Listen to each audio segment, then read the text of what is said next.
Ce livre est l'autobiographie de Primo Levi, né à Turin en 1919. Il se lance dans des études de chimie, mais, en février 1944, il est arrêté comme résistant et envoyé au camp d'Auschwitz où il restera jusqu'à sa libération. Sequestro e un uomo est son premier livre, écrit dans sa langue natale, l'italien. Il libro è nato insieme con le cose, cioè mentre le vivevo sentivo già allora il bisogno di raccontarle, io lo provavo con tale intensità che già allora quando mi trovavo in mano un pezzo di matita che capitava di rado. Son histoire, celle d'un jeune ingénieur juif antifasciste convaincu, jeté dans un camp de la mort. Prisonnier, numéro 174-517, à Auschwitz, pendant 10 mois. Ayant fait peu de bruit lors de sa première parution en 1947 en raison de l'envie de la population d'après-guerre d'oublier le passé, ce n'est que 10 ans plus tard qu'il sera reconnu mondialement et traduit dans plusieurs langues, dans le français pour devenir « Si c'est un homme ».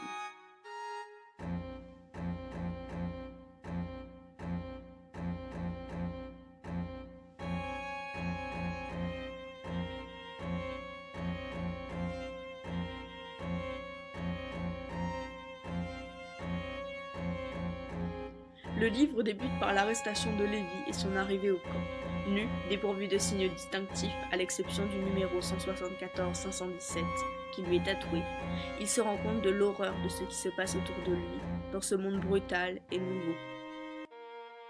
Souffrant de faim et de froid, Lévi trouve du réconfort en son ami Alberto, qui apporte l'humanité dans son récit.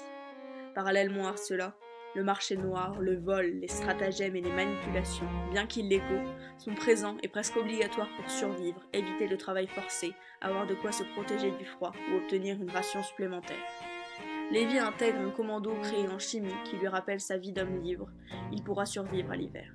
S'ensuit la plus grande sélection qu'il ait connue et dont il ressort vivant. De nombreux bombardements, de plus en plus fréquents, donnent aux nouveaux prisonniers, les gros numéros, l'espoir d'une libération. Mais ce n'est pas le cas de Lévi.